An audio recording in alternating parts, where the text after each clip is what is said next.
Listo. Empezamos.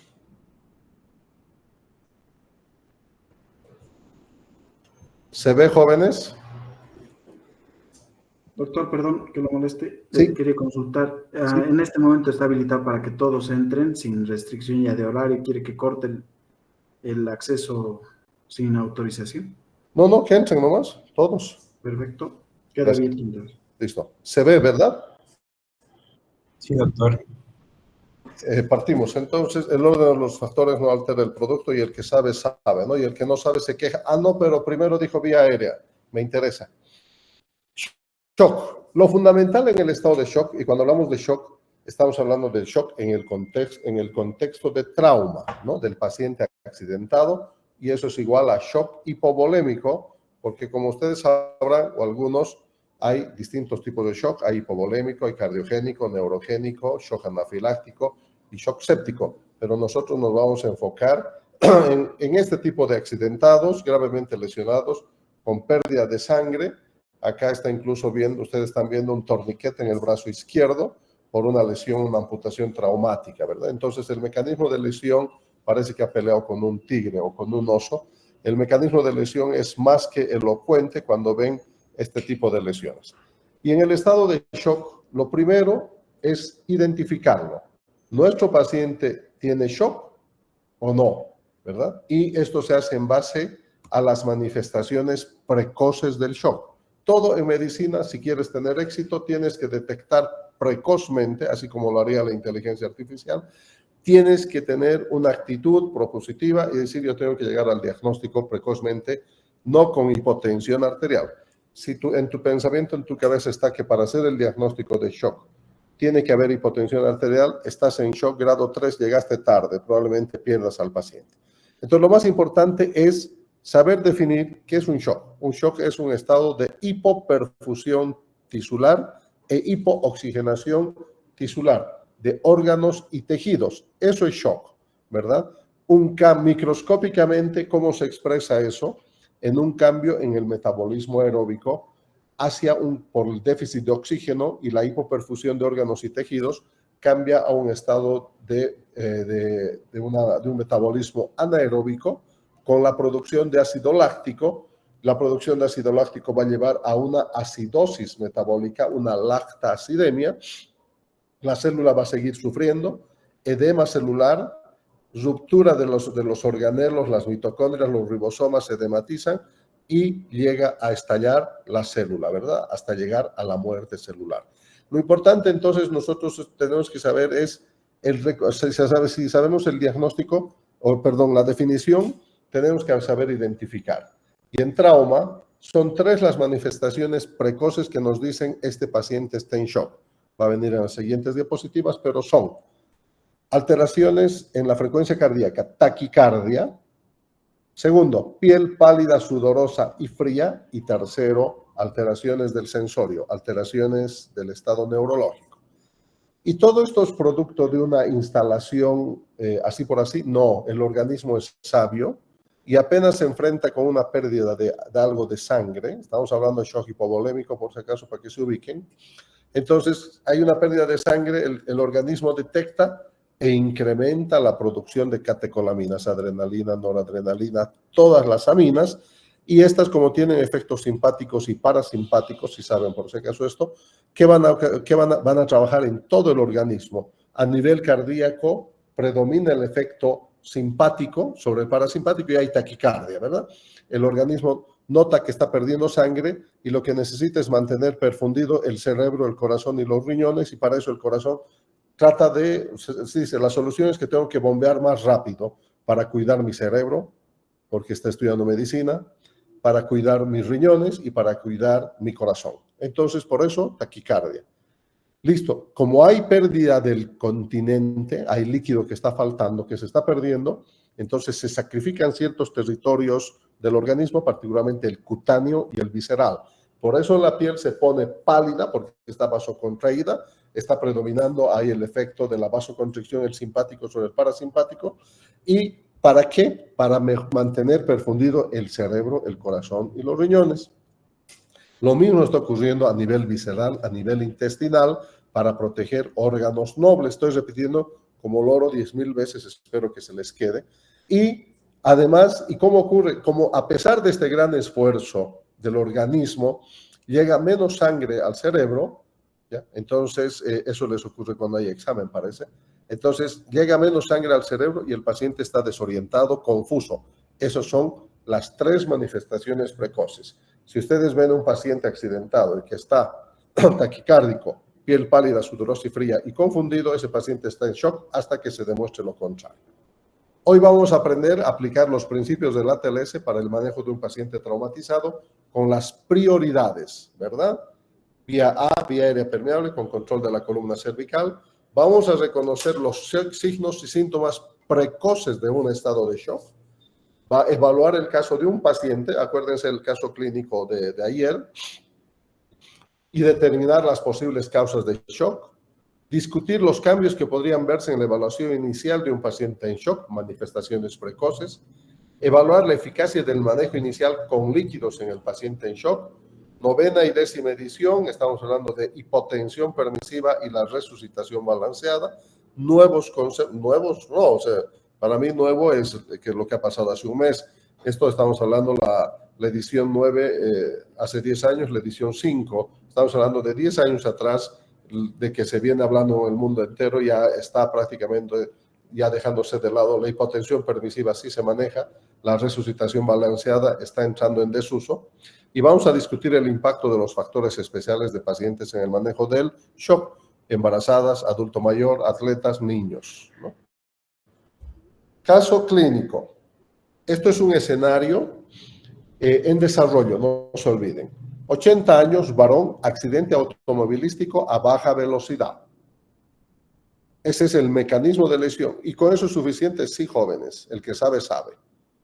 Lesiones, ninguna reportada. Acuérdense que los que reportan son los paramédicos, los bomberos, los que han recuperado. Signos y síntomas, el MIST, ¿verdad? Estamos hablando. El MIST es en inglés el injury, ¿verdad? De eso estoy hablando. L, lesiones, que ustedes van a ver MIS o L. Paciente confundido, ole, pero tiene 80 años. Puede estar golpeado de la cabeza también, ¿verdad? Y tratamiento ha sido llevado a emergencia por los paramédicos. Punto. Eso es todo lo que tenemos y con eso tenemos que saber trabajar, ¿verdad? ¿Cuáles son las posibles razones de la confusión del paciente? Ya empieza, dijimos, 80 años. Este paciente ya puede tener hasta datos de Alzheimer, ya es viejito, tiene datos de hipoperfusión tisular, ¿verdad? Acuérdense, alteraciones del sensorio, y peor en un paciente de 80 años, además de un posible TEC, ¿verdad? Entonces, estamos ahí dentro de las posibilidades. ¿Cuál es la información adicional de la escena que podría ser útil para obtener de los proveedores prehospitalarios que podrían diferenciar las causas de esta confusión? Fantástico, a mí me encantaría que el paramédico o el bombero que acompaña me diga, el caballero iba sin cinturón de seguridad, que es normal en esa edad, y el parabrisas estaba estallado. Impactó con su cabeza, rompió con su cabeza el parabrisas. Este paciente tiene TEC y además en el sitio del accidente estaba inconsciente, ¿verdad? Entonces ya estamos. Además, en las personas de 80 años, todos son galletitas, se fracturan fácil. Pudo haber tenido un impacto torácico también, un trauma torácico contra el volante, y eso causar la hipoperfusión. Ahora sí, el caso progresa, ¿no? Y dice, los signos vitales ahora son, atentos, 170 de presión arterial, no está mal. Frecuencia cardíaca de 100, para uno de 80 años está taquicárdico y una frecuencia respiratoria de 20. Entonces tenemos todo. Frecuencia taquicardia, confusión, nos falta solo uno, ¿verdad?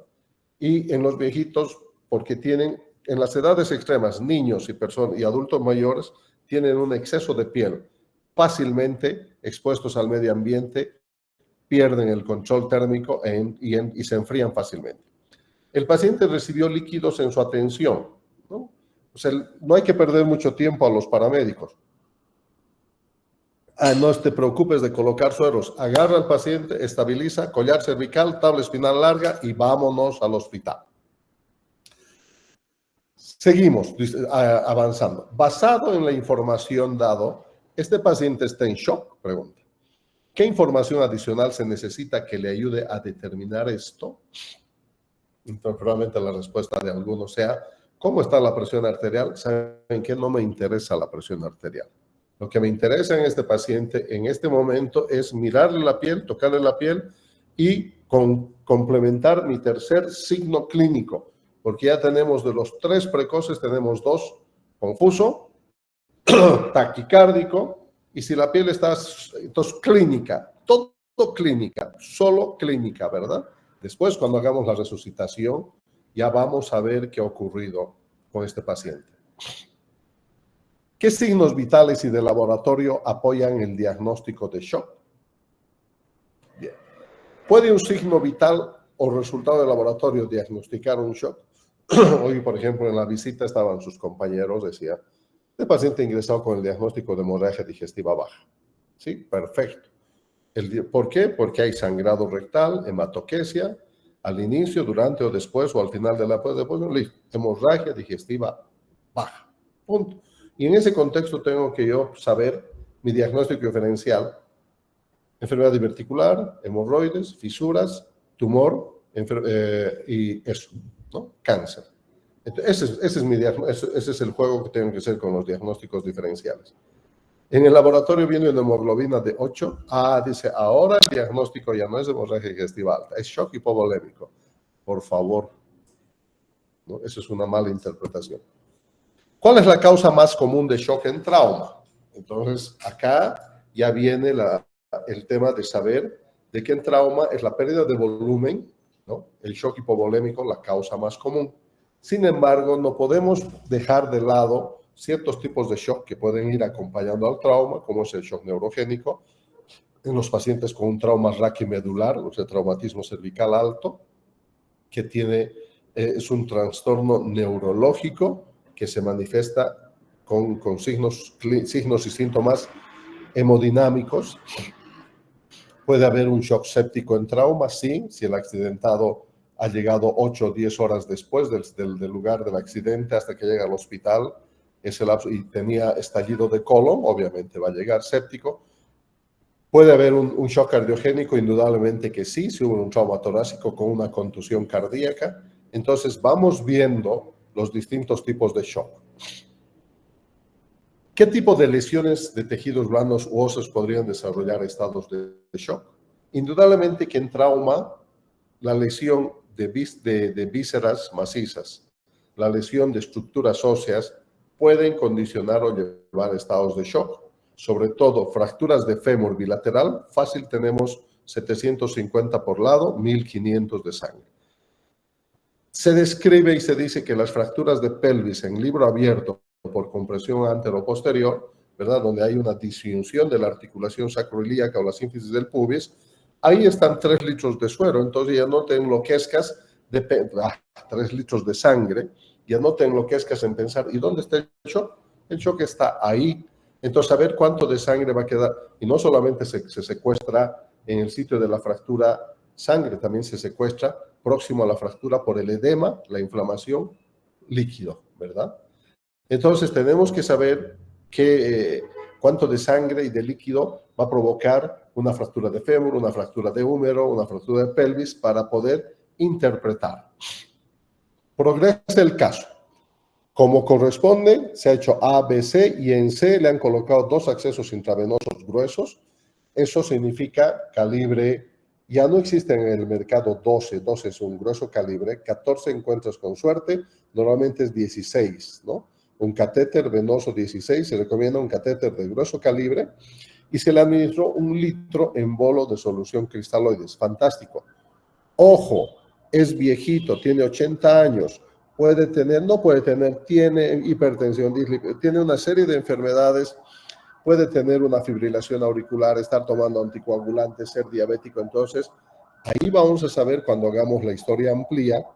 Y actualmente la tendencia con la resucitación con cristaloides es 1 litro y alto, ¿no? Y si vamos a necesitar sangre o derivados, se toma la decisión a seguir. En situaciones del adulto mayor con corazones límites, uno tiene que ser muy cuidadoso con la reposición de líquidos. Los signos vitales después de haber pasado 1 litro, dice, la presión arterial sigue igual, ¿verdad? Eran 170, ahora está con 98-70, pero la frecuencia cardíaca ha bajado a 80, ¿no? Entonces, esto nos habla así que con un litrito de suero ha mejorado ligeramente las condiciones del paciente. Ya estamos interpretando la respuesta, ¿verdad? A nosotros nos interesa, hemos dicho, saber definir shock y identificar si el paciente está en shock. No tenemos a sus compañeros de curso, yo les digo esto, no tenemos nosotros un visor en nuestra frente o en nuestro cuello que diga este paciente viene con shock grado 2, grado 3, que sería ideal, ¿no? Los robots a futuro probablemente lo tengan. Entonces nosotros vamos a interpretar el estado de shock que tiene el paciente en base al tipo de respuesta.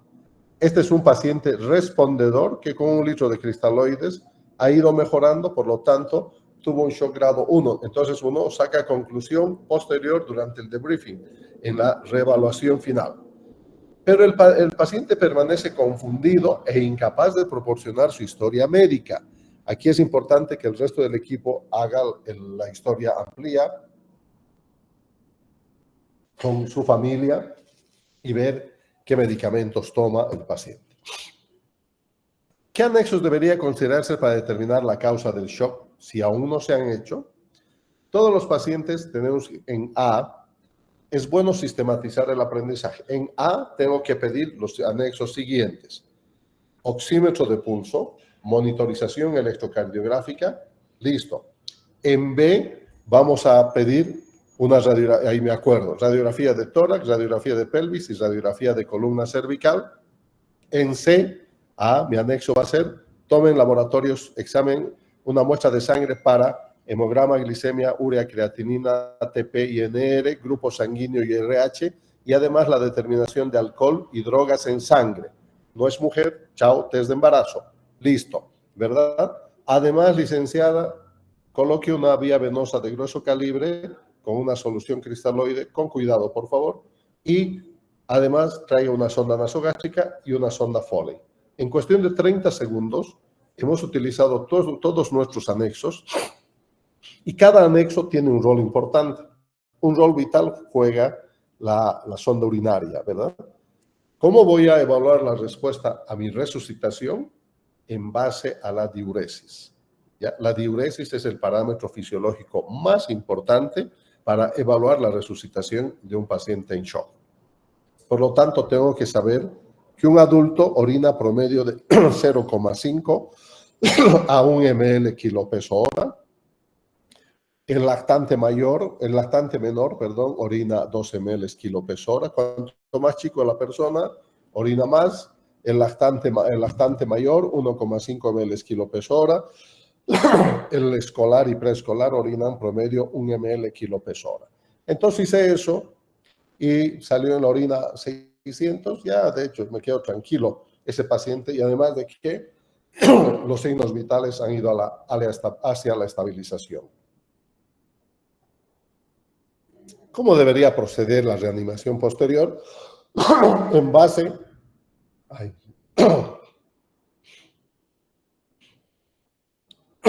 miércoles. Vamos a proceder con la reanimación posterior en base al tipo de respuesta que tiene nuestro paciente. En los respondedores prácticamente vamos a ir frenando el suministro de los líquidos, pero van a haber un tipo de paciente que entre tanto va suministrando cristaloides, coloides, sangre y hemoderivados, mejora su estatus hemodinámico. Bajas el flujo de los aportes de coloides y cristaloides y se desestabiliza nuevamente el paciente, ¿no? Ese es un paciente con respuesta transitoria y esto se interpreta como un estado de shock grado 2-3 que ha perdido aproximadamente entre el 15 y el 30% de su volemia, ¿ya? Y el tercer grupo de pacientes, los no respondedores, son aquellos pacientes que a pesar de haberlo puesto cristaloides, hemoderivados y sangre, continúan en estado de shock permanente. Esos pacientes ya tienen que estar camino a quirófano, camino a la UCI porque están graves, y esos son el grupo de pacientes no respondedores, y ese grupo de pacientes están en shock grado 3-4. Eso significa que han perdido aproximadamente en más de 2.000 ml de su volemia. Y este grupo se caracteriza por hipotensión sistólica. Preguntas para la discusión. ¿Cómo continuamos la monitorización del seguimiento de la respuesta a la reanimación con líquidos del paciente? Ahí está la pregunta con un distinto tono. La respuesta es colocando una sonda urinaria y ver cómo está perfundiendo sus tejidos. Y el mejor parámetro fisiológico para evaluar la resucitación con líquidos en shock hipovolímico es la diuresis.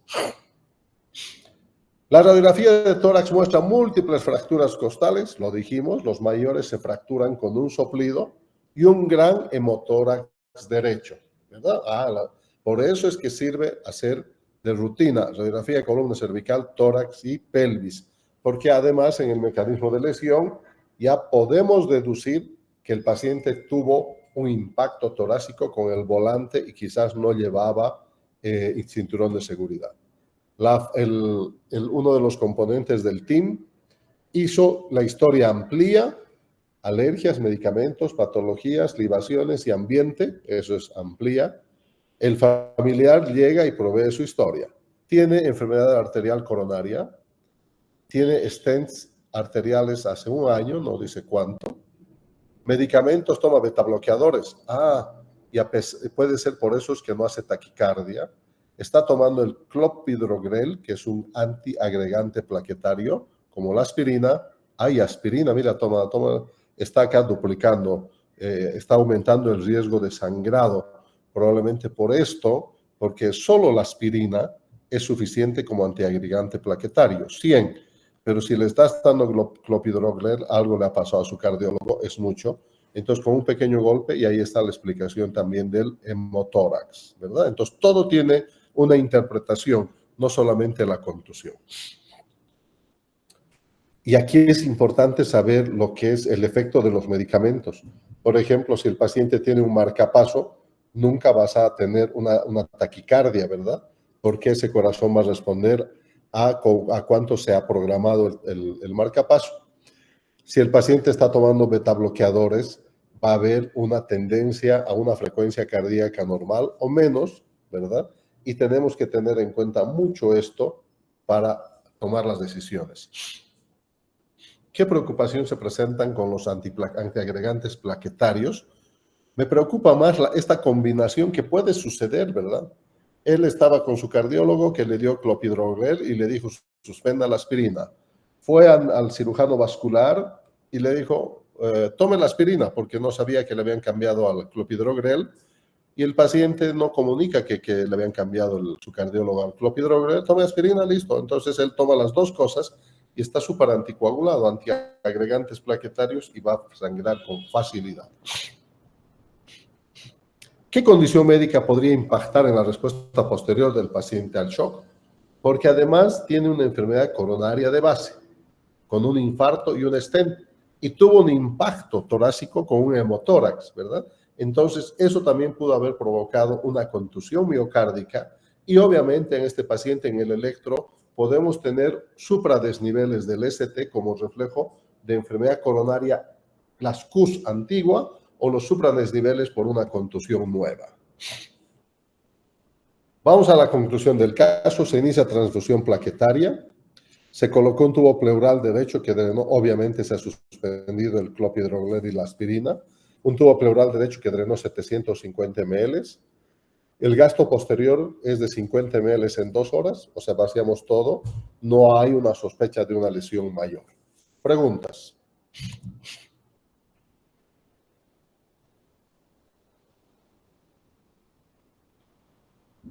$14. Fantástico. Hoy hablé con su coordinador. Le voy a tomar una foto porque él no cree que solo asisten 14. Y él quedó en hablar para que no pasen patología en este horario. Pregunten, jóvenes.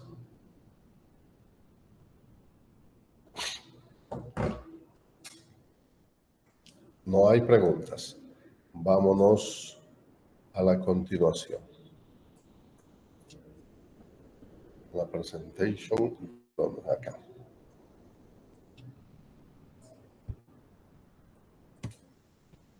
Bueno, entonces, al final de esta discusión, todos los estudiantes deberían ser capaces de aplicar los principios del ATLS para el manejo de un paciente traumatizado en shock. O sea, saber definir un shock, identificar si el paciente está en shock e iniciar una resucitación en base a manifestaciones precoces, signos y síntomas de shock, taquicardia, alteraciones del sensorio, piel pálida, sudorosa y fría. Evaluar el caso de un paciente, como lo he hecho, para determinar las posibles causas del shock en el paciente. Además, había un hemotórax. Discutir los cambios que podrían verse en la evaluación inicial de un paciente en shock, asociado a su grupo etario, comorbilidades, medicamentos que toma, la eficacia del manejo inicial con líquidos en el paciente con shock.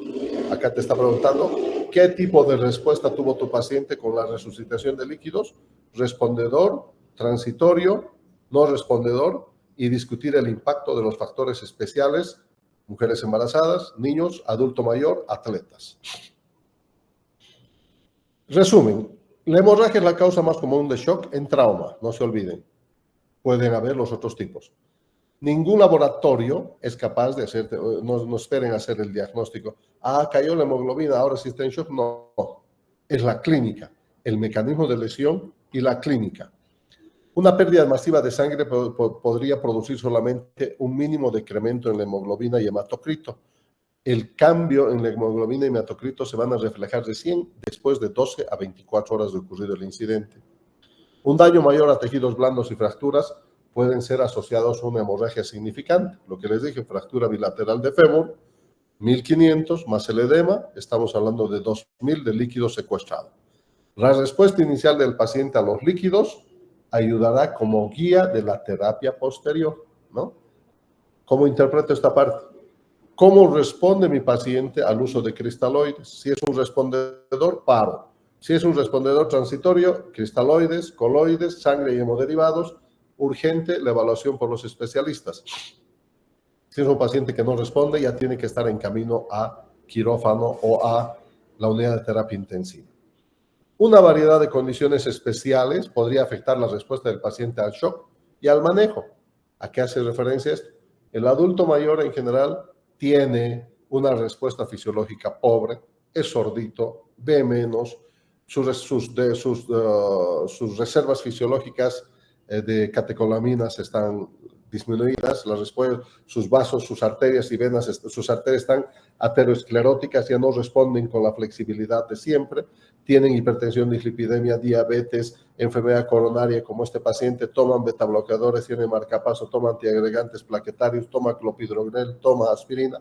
Entonces, todo eso es importante. La mujer joven está embarazada con embarazo del tercer trimestre, 32 semanas de embarazo y tuvo sangrado genital, accidente a un niño, la reserva fisiológica en los niños es inmensa y puede perder hasta el 50% de su volemia y recién manifestarse, y el atleta tiene una gran reserva fisiológica. Preguntas, entre tanto, cambio de presentación.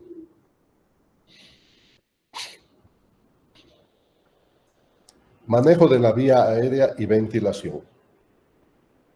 Están muy callados, ¿no? O sea, en realidad, vamos a escapar de la presentación. En realidad, en este momento, somos 8 estudiantes. Estoy impresionado.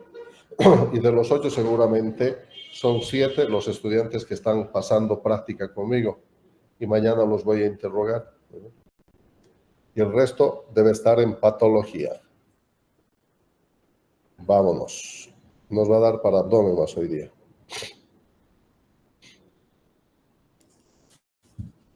La prioridad fundamental, inicial, en el manejo del paciente con trauma es A, vía aérea permeable con control de la columna cervical. No puedes perder tu tiempo en ir a querer controlar un sangrado de una fractura expuesta de fémur, ¿no? Y distraerte con eso, y entre tanto el paciente se está muriendo porque su vía aérea, como en la foto, por trauma facial, como en el primer caso, está completamente obstruido, ¿verdad? Entonces vas a tener un paciente de muerte cerebral, pero con una buena inmovilización de fémur que no sirve de nada. ¿Qué tenemos que saber? Entonces, igual, manifestaciones precoces de compromiso del estatus respiratorio. Taquimnea, y me dicen cianosis tarde, otra vez jóvenes. La cianosis es una manifestación tardía de un compromiso respiratorio. Taquimnea, esto es fundamental, ver cómo está el compromiso del sensorio a causa de la hipoventilación e hipoperfusión. Y un dato importante que hoy es que vamos a aprender a definir lo que se está viendo en este momento en la figura, vía aérea definitiva. Entonces tenemos en el manejo de la parte de A, vía aérea permeable, maniobras básicas que son elevación del mentón y desplazamiento de la mandíbula para despejar la vía aérea superior, no se olviden, por encima de la glotis, porque la causa más frecuente de obstrucción de la vía aérea superior en el paciente inconsciente es la caída de la lengua. Cuando ustedes entran en estado de inconsciencia, y sobre todo los pacientes con sobrepeso, tienen una lengua gorda, y cuando estás inconsciente y has dormido profundamente, tu lengua cae, tapa la vía aérea, y esa es la causa de los ronquidos, jóvenes. Entonces, es que no, que herencia, mentira. Es una lucha entre la vida y la muerte, el ronquido. Ahí la vía aérea, la laringe quiere respirar, la lengua pelea y se genera este ruido producto de esta lucha entre la vida y la muerte. Ese es el ronquido. Y cuando la lengua gana, ¿verdad? Entonces ahí viene la apnea del sueño, que puede tener varios minutos o segundos, ¿verdad? En el cual no está siendo perfundido el cerebro, el corazón y los riñones. Las prioridades iniciales en el manejo del paciente es asegurar y reconocer una vía aérea intacta, permeable, que no esté comprometida. ¿Y cómo puedo evaluar eso? Fácil, ¿verdad? Muy buenas tardes, soy el doctor Grajeda, soy el médico de turno. ¿Qué le ha ocurrido? Con respeto, ¿verdad? Mujer, de repente mayorcita, ¿no? Una persona joven, hola, yo soy el doctor Grajeda, ¿qué te ha ocurrido? ¿Puedes contarme? Me dice, doc, estaba manejando mi moto y me he chocado contra un perro y me he caído, me golpeó mi cabeza. Está hablando cosas coherentes. ¿Qué me dice eso? Que tiene vía aérea permeable, que está bien perfundido su cerebro. Me quedo tranquilo. En cambio, si le digo, ¿qué te ocurrió? Palabras incomprensibles. Está haciendo gorgoteos nada más. Entonces el paciente está gravemente lesionado. Equipo, preparen, vamos a hacer una vía aérea definitiva. O sea, vamos a invadir la vía aérea colocando un tubo en la tráquea con un balón inflado por debajo de las cuerdas vocales, conectado a un sistema de ventilación, un ambú, una máquina, y fijado en la cara para que no se mueva. El objetivo 5 es el 1 para nosotros.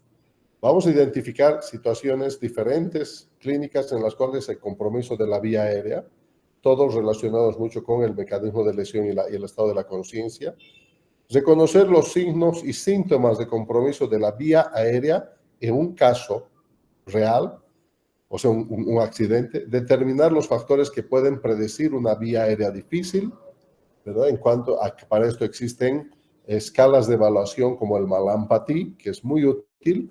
Y clínicamente, yo cuando veo una persona gorda, que no tiene cuello, que su cabeza es directamente con el tórax, esto es vía aérea difícil, ¿verdad? Entonces ahí tiene un capo o una persona muy capacitada para hacer vía aérea definitiva, que no tiene mentón, micrognatia, ¿verdad?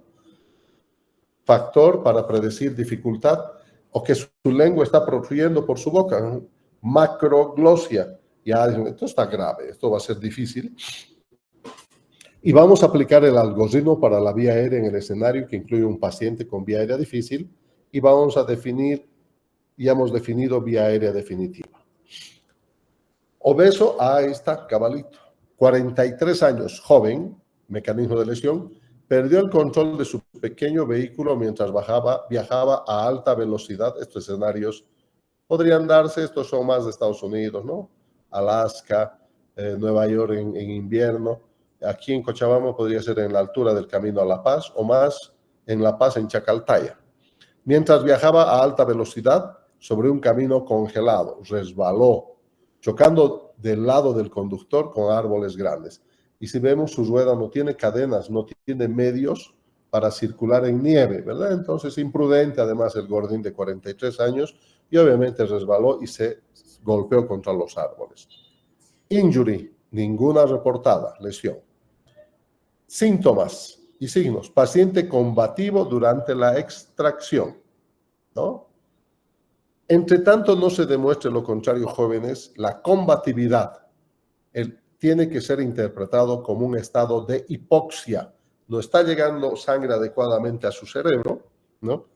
Y obviamente, si siento aliento alcohólico al interior y veo latas de cerveza ahí adentro, digo, además parece que este paciente ha bebido y me está peleando, ¿verdad? Pero primero tengo que pensar que está hipóxico, no al revés. Nunca es por alcohólico que está hipóxico y está combativo. Porque cuando deje de estar combativo ya está hipercárnico y se está muriendo, jóvenes, ¿verdad? Suele ocurrir en emergencia. Doctor, este paciente no se deja, no tolera el accidentado el estar en el decúbito, le falta aire, quiere moverse, quiere sentarse, eso se llama combatividad. Y cuando deje de estar combativo, es que ya no está hipóxico, está hipercárnico, hipercárbico y se te va a morir.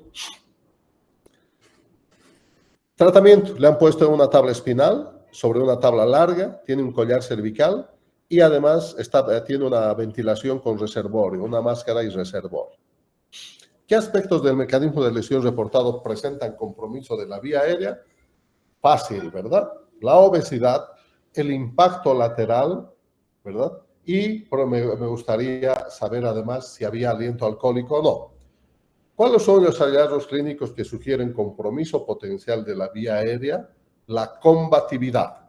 El paciente está hipóxico, probablemente impactado el tórax, está con un traumatismo torácico severo y además también un TEC que puede estar condicionando este estado. ¿Cómo puede usted saber si la vía aérea está permeable? Ya les dije, sencillo. Al señor don Ricardo, porque vimos su identificación, ¿qué le ha ocurrido? Y, o sea, no se puede manifestar, no emite palabras coherentes, ¿verdad? En la escala de coma de Glasgow. Eso significa que además de hipóxico, está peleando, tiene una grave dificultad respiratoria. ¿Cuáles son algunos de los factores del paciente que pueden contribuir a una vía aérea difícil? Miren cómo es la medicina, ¿no? Es cuestión de saber los 6 más altos, el cociente intelectual me refiero, de lo que es la memoria, la inteligencia lógico-matemática. Hay 8 inteligencias, por si acaso jóvenes, ¿no? Y la más testeada con el cociente intelectual es la lógico-matemática. 160 es eso tenía, obviamente en esa época no había esta forma de evaluar, pero después lo hicieron a Darwin, no Darwin, se me ha ido. Y uno de los que está viviendo ahora, que tiene el mayor CI, es Elon Musk, jóvenes, tiene 156 de cociente intelectual, ¿verdad? Entonces, esto es importante, es importante saber cómo esto puede impactar, ¿verdad? En el tema de la educación médica. ¿Cuáles son algunos de los factores, dice, del paciente que pueden contribuir a una vía aérea difícil? Y esto es sabiendo teoría, habiendo estudiado el ATLS, revisando, porque medicina, jóvenes, no entra por ósmosis. Pero también les puedo comunicar algo bueno que dice aquí el profesional médico que alcanza un 140 promedio, joven, no con mucha experiencia, ¿verdad? En esta época, en la década anterior, tenía pocas posibilidades de surgir y lograr un empleo por la baja capacitación. Sin embargo, si a este profesional en estas mismas condiciones ahora le enseño a manejar la inteligencia artificial, su capacidad de respuesta va a llegar a 150, optimizando la respuesta. Así que jóvenes, agárrense, mensaje, agárrense de la inteligencia artificial. Cuesta sí, porque la 3.0 y 3.5 te dan 2 respuestas y muy pobres. Cuesta $20 mensual, hay que agarrar la 4.0, porque mañana los cambios que se dan en los avances tecnológicos en el contexto de la inteligencia artificial se dan en cuestión de horas, no en días como antes, ¿verdad? Entonces, es importante tener una buena conectividad y tener un buen acceso a un chat 4.0 en este momento. ¿Cuáles son los factores del paciente que pueden contribuir a una vía aérea difícil? La obesidad, el cuello corto, traumatismo maxilofacial. ¿Hay factores adicionales que pudieran presentarse en otros pacientes con trauma? Indudablemente que sí. Pacientes que puedan tener prótesis dentales, ¿verdad? Que se desplazan y obstruyen la vía aérea superior. Traumatismos faciales y del macizo facial y maxilar con coágulos y sangre que obstruyan la vía aérea. ¿Cómo podría predecir esta vía aérea difícil? Esto es lo que se le está mostrando y es con esto que deberían solamente responder. Se llama la prueba de Mallampati y es así como está, ¿verdad? Se evalúan 4 parámetros anatómicos: pilares, úvula, base de la lengua, istmo de las fauces. El istmo de las fauces es esa M de McDonald que ven ahí, de los pilares y la úvula, paladar blando, pilares, úvula y base de la lengua. En la medida que este es un Mallampati 1 normal, ustedes véanse al espejo o entre ustedes practiquen, en la medida cuando abra la boca, saque la lengua y ya apenas visualizas, ya no ves la punta de la úvula y perdiste la mitad de la M del istmo, es Mallampati 2. Abra la boca, saca la lengua, tiene una lengua gigante, ya no ves, solamente ves la base de la úvula y de los pilares. 3, difícil, muy difícil intubar, acá un capo. Y en el 4 solo se ve el paladar blando, ya no se ve úvula, no se ven los pilares y se ve una macroglosia. Entonces, estos factores, además a esto agregarle mentón retraído, pequeño retráctil, o sea, una micrognatia, un paciente que no tiene cuello, ¿verdad? Es gordito, que es cabeza y tórax. Esos son los factores que nos van a predecir la dificultad. Llegó el paciente al servicio de emergencia, todo esto ha sido en el prehospital. El paciente está letárgico, ¿verdad? Y por hipoxia tenemos que presumir. Asimetría en la expansión del tórax. Traumatismo torácico, hemotórax, neumotórax o hemoneumotórax. Ventilación y además obesidad. Ventilación superficial saturando 82%. Lesiones faciales significativas, ojo, trauma facial, TEC. Abrasiones torácicas en el lado izquierdo. Usted está asistiendo a la ventilación con dispositivos de máscara, bolsa y reservorio. ¿Cuáles son los síntomas de ventilación inadecuada? La saturación baja, la expansión torácica asimétrica, ¿no? Eso nos está hablando. ¿Cuáles son los signos de ventilación? Los síntomas va a ser la frecuencia respiratoria elevada y los signos van a ser la oxigenación baja, lo que puede medirse. Vamos a ver el trauma torácico con una respiración asimétrica. ¿Cuáles son los siguientes pasos para el manejo? Este paciente está beligerante, está letárgico, está con una saturación baja, con un tema de trauma facial, pero siempre mi primer intento va a ser una ventilación con máscara, bolsa, válvula que le están haciendo y no hay mejoría, entonces este paciente necesita una vía aérea definitiva. Y dentro de las vías aéreas definitivas, 98.5% orotraqueal, intubación oro por boca traqueal. En el resto de los casos, cuando no puedo hacerlo por boca, nasotraqueal o directamente en la tráquea por cricotiroidotomía por punción y a seguir cricotiroidotomía quirúrgica. ¿Qué equipo se requiere? El que acabamos de hablar. Continúa el caso. El paciente está ahora inconsciente, o sea, se deterioró rápidamente. La presión sistólica 100, taquicárdico, se aspira algo de esputo sanguinolento en la vía aérea superior, sus dientes y huesos faciales están intactos. Perfecto, voy a poder intubar. Se inserta una cánula oral en la vía aérea y se continúa la ventilación con máscara válvula, con oxígeno al 100%, mejorando la saturación al 93%. Buena respuesta. Usted decide intubar por el contexto. ¿Qué constituye una vía aérea definitiva? Entonces acá viene la definición de vía aérea definitiva. Se llama vía aérea definitiva a la colocación de un tubo en la tráquea con un balón inflado por debajo de las cuerdas vocales, conectado a un sistema de ventilación, máquina, ambú, globo, lo que quieran, y fijado en la cara o en el cuello, si está directamente el tubo en la tráquea, para evitar su desplazamiento. ¿Cómo se prepara para esta intubación? El capacitarse, seas psicólogo, psiquiatra, seas ginecólogo, tienes que saber intubar. Tienes que saber detectar un problema en la vía aérea, colocar una cánula orofaringe, una nasofaringe, saber cuándo y por qué, y elegir el paciente para una vía aérea definitiva, para la intubación orotraqueal, nasotraqueal o cricotiroidotomía quirúrgica o por punción, ¿verdad? Y para esto me preparo. Ya he hecho todas las medidas básicas, ahora he decidido intubar al paciente por las condiciones generales, necesito tener en mi mesa todo el material necesario. La aspiración presente, funcionando, tengo el laringoscopio con luz, con pala adecuada para la edad y el paciente, tengo el tubo traqueal con el globo probado, tengo las gasitas, tengo el ambú, tengo el aspirador funcionando, hemos dicho, una jeringa para inflar el globo del balón, todo preparado, guantes estériles, el equipo con medidas de protección universal, ¿verdad? Y vamos a proceder a la intubación.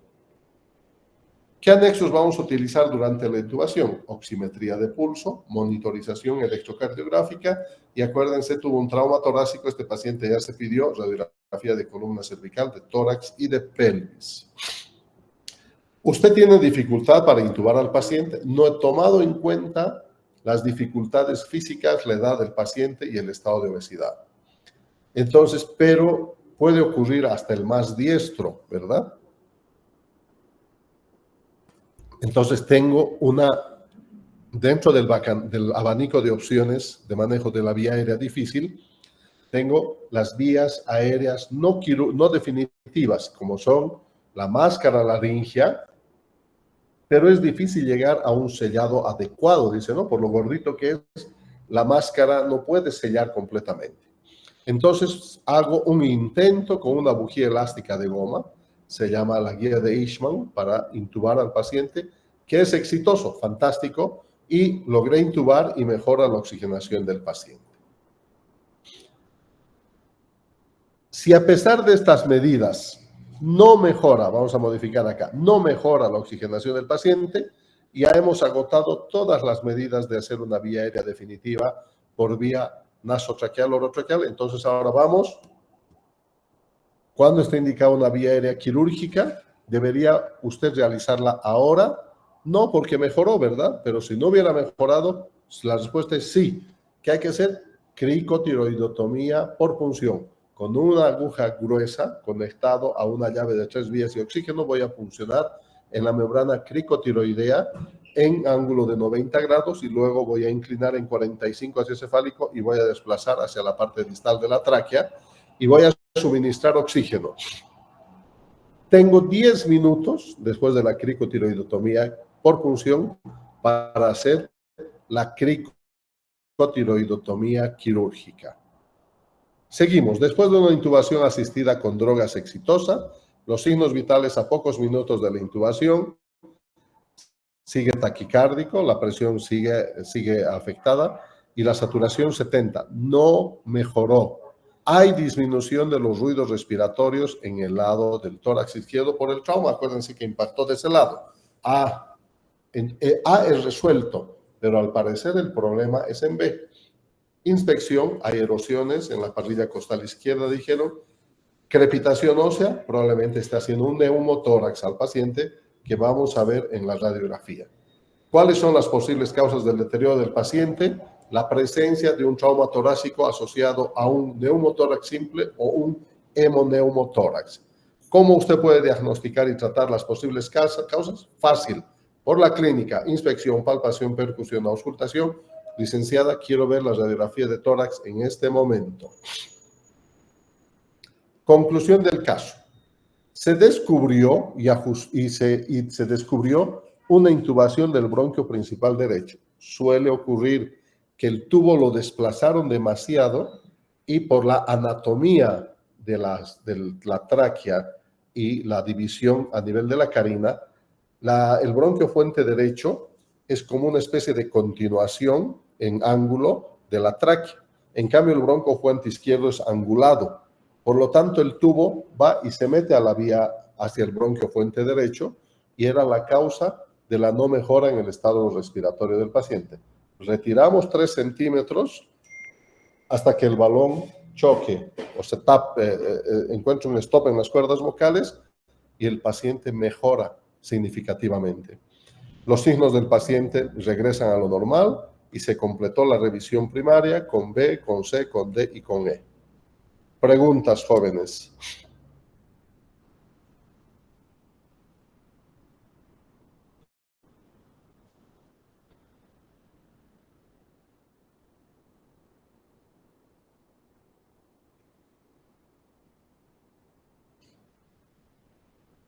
Clínicamente hubiéramos detectado. ¿Ya? La pregunta es muy atingente porque clínicamente a la inspección hubiera visto un hemitórax izquierdo más abombado que el derecho, hipersonoridad a la percusión, ausencia de los ruidos a la auscultación, y si pido radiografía de tórax, hasta que ven el rayos X portátil o lleve ese rayo, se va a morir el paciente. Cuando está sospechando neumotórax, atención, mecanismo de lesión, clínica, tratamiento en ese momento, aguja en el segundo espacio intercostal, línea medioclavicular, ¿no? Y se desinfla como una pelota. Dejas eso y vas y colocas un tubo en el quinto espacio intercostal, línea axilar anterior, y después viene la radiografía para ver la reexpansión pulmonar. El diagnóstico es mecanismo de lesión, clínica. Puedo confundir, me puede llevar a una confusión, un taponamiento cardíaco que tiene la tríada de Beck para hacer el diagnóstico. Esto es clínica y es saber. ¿Qué más? Porque si dices, yo estoy sospechando que tiene un neumotórax, atención, voy a pedir una radiografía, vas a tener una linda radiografía con neumotórax, atención, la tráquea desviada a la derecha, el pulmón colapsado, el mediastino desplazado y el paciente muerto. Entonces, el diagnóstico es clínico y las medidas se toman en ese instante. ¿Qué más? Ya no da para trauma de abdomen, así que mañana vamos a hacer trauma de abdomen, de tórax y TEC probablemente, jueves. Viernes quemaduras, músculo esquelético. Sí, hasta el martes terminamos. ¿No hay más preguntas? Ha sido un placer. Nos vemos mañana. Les van a pasar el código y vamos a ver mañana temprano. Me carga lo quejumbrosos y mentirosos que son. Mañana entonces vamos a ver, el orden no importa, pero va a ser capítulo, hoy digamos 1, 2, 3, va a ser el 4, 5 y 6 listos. El orden ahí lo definimos. Hasta mañana, que descansen. Chao. Hasta mañana, doctor. Gracias.